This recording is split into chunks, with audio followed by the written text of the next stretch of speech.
Here with Coach Troy Steiner. Coach, thank you for taking a few minutes to talk about this year's team, and about a week and a half away from starting. We'll talk about the upper weight classes, and if you would, just start about what the team can expect from the 165s this year.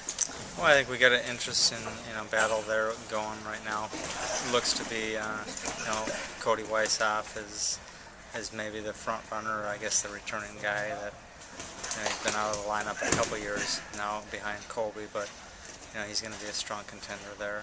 And I think you got another guy that redshirted last year, Joe Latham, that'll battle for the spot there. So that'll be an interesting battle there. And both those guys fight hard. They're going to go the entire time. But anytime we step on the mat, I don't care who we put out there. We expect them to battle and expect to win. Next we'll move up to 174. Obviously, looking to replace Colby Covington after the last couple of years. But what can the fans expect? Well, I think we got right now the front runner there would be Ty Vincent. He's moving down from 184 and probably into his right weight class. And I think it's a good weight for him. I think he's going to be a strong competitor there. And he's in his junior year. He's been around the program for a while. So I expect a lot out of Ty.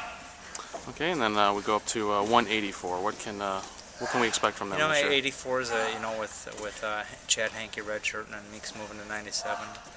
84 is a spot we're a little bit unsure right now who's going to jump in and take that spot. We got a few guys there. John Tuck, been around the program. He's probably one of the guys we're looking at there. Looking probably at Brian Engdahl. He's a redshirted last year. Probably looking at him to maybe see some time there. Sherman, out of Newburgh, looking at him.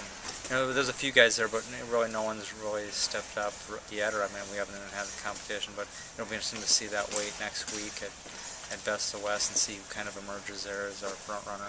But a little bit unsure at that weight class. Okay, we'll move up to now 197. Like you said, Chad Hankey's Olympic red shirt. So what can we expect out of them this year? Yeah, with Hankey red shirt, and I think Tyler Meeks is going to step up there. I'd say he's the front runner right now. He'll probably be pushed by Lucas Mondragon, but Ty I think is definitely the front runner there, coming off a good red shirt year.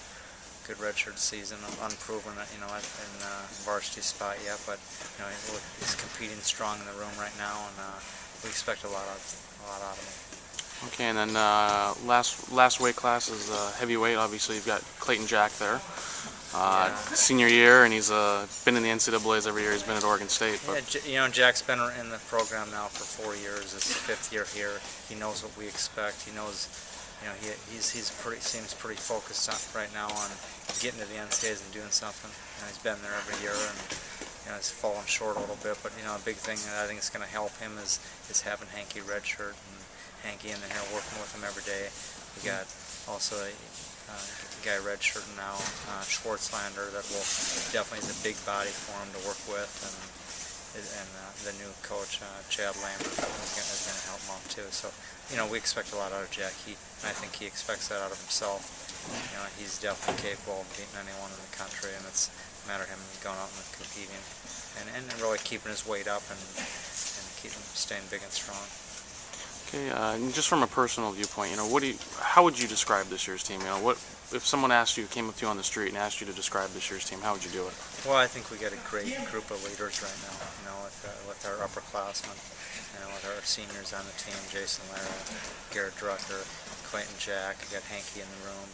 We got some young, guys that Scott Sakaguchi, Pena, who are young but are really some good leaders as well. And then we have the new guys coming in, or the guys that have been here maybe a year that have just jumped on these guys' coattails and they're following the lead. So it's been a pleasure so far to work with them this fall. We don't have a lot of guys we have to get after to make sure they're doing the work. That they're in here every day. They're pushing themselves. Pretty focused group right now, and I think they see what we have, potentially have in this team, and they're working well right now. All right, one last one. Just talking about the schedule a little bit. Last year the team was gone for a long time. before you really got a lot of home meets. And this year you have 3 in November, and how big is that to help build this club? Well, I think it's important for our guys to kind of just to be together as a team, not just the 10 guys, but everyone together, even the guys that aren't the starters, to be around each other and really get this fire lit and get it going. Because I think we got a great thing, that we could have a great thing this year, but it's going to take every single guy in this team to get us to the point we want to be at. So, I think it's important to get the momentum going early. All right, Coach, I appreciate your time and good luck next week. All right, thank you.